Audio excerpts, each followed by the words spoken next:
Reform UK civil war erupts over burqa ban as new MP thrown under bus.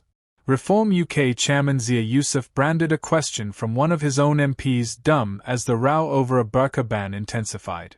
Hello viewers, welcome to UK Pancakes.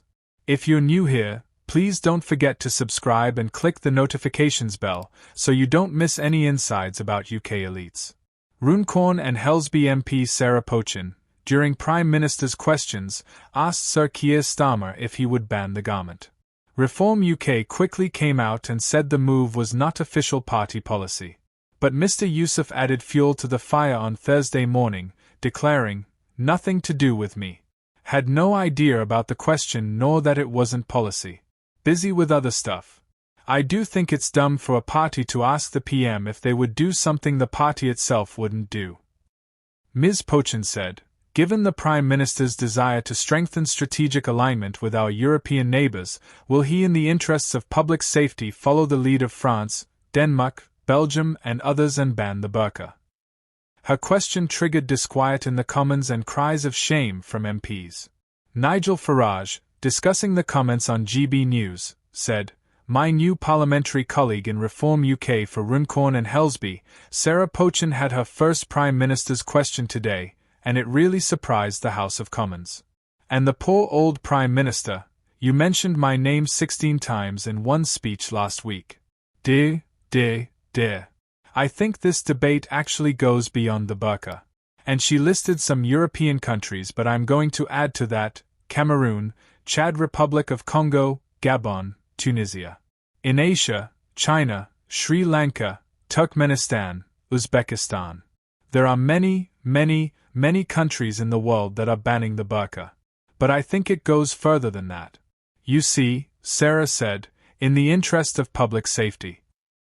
I was in Aberdeen Monday, there was a mob there to meet me, an organization called Antifa, and half of them had complete face coverings on so they would be unidentifiable. I don't think face coverings in public places make sense, and I think we do deserve debate about that, which I see the burqa as being a part. It's a tough one. It is a very difficult debate, but it's a debate. The Quran does not say anything about wearing a burqa. It does say they want women to dress modestly. And actually, if you go to Morocco or Egypt or the UAE, Muslim countries, you won't see a single woman in a burqa. It's a relatively new thing. There is another social point. People do feel uncomfortable, actually, around people whose faces are covered. And I think it's a very difficult thing. Certainly, I think mass protesters who can turn up and demonstrate and, in some cases use violence, should not be able to get away with it. And Tory MP Nick Timothy backed calls to ban the burqa. He said, "There is nothing British about women covering their faces, while their husbands do what they like. It's bad for the women concerned and it's fatal for social trust to live among people dressed this way. The burqa is as British as Jeddah and yes, it should be banned." Politicians need to realize that Britishness isn't about bland values like fair play. It's the totality of our history, language, institutions, legal traditions, and norms of behavior. If you think the burqa is British, you don't understand the meaning of nation or identity. A burqa ban was not a Reform UK policy at last year's general election. Pochin suggested the question had been recommended to her during a crowdsourcing exercise for ideas. She wrote on social media, "Thank you to everyone who sent in questions for the Prime Minister. I've chosen one and will be asking it just after 12 noon today in the House of Commons." The burqa is a one-piece veil worn by some Muslim women that covers the face and body, often leaving just a mesh screen to see through. It is more concealing than the niqab, a face veil that leaves the area around the eyes clear, and hijab, a term that describes headscarves that in the West most commonly cover the head and neck but leave the face clear. Several countries have introduced restrictions on where the burqa or niqab can be worn. France banned the wearing of veils intended to conceal the face in public in 2010, with similar bans in place in Denmark, Belgium, and Austria. During PMQs on Wednesday, Pochin asked, "Given the Prime Minister's desire to strengthen strategic alignment with our European neighbours, will he, in the interests of public safety, follow the lead of France, Denmark, Belgium and others, and ban the burqa?" Sir Keir replied that he was not going to follow her down that line.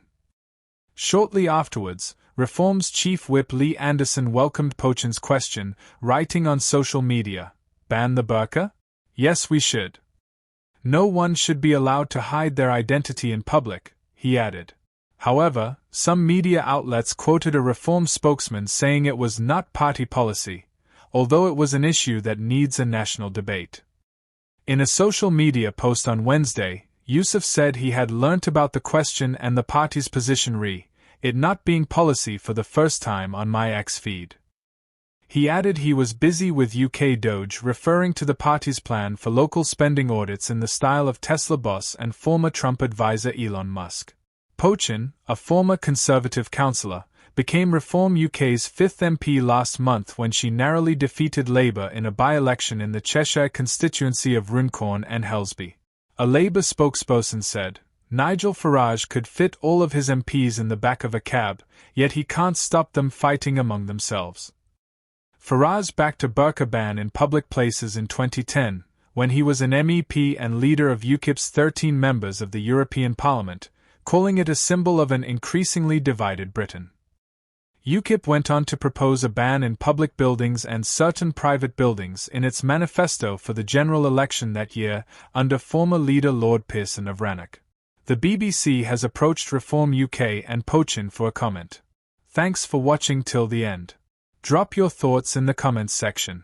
We hope to see you in our next UK Pancakes.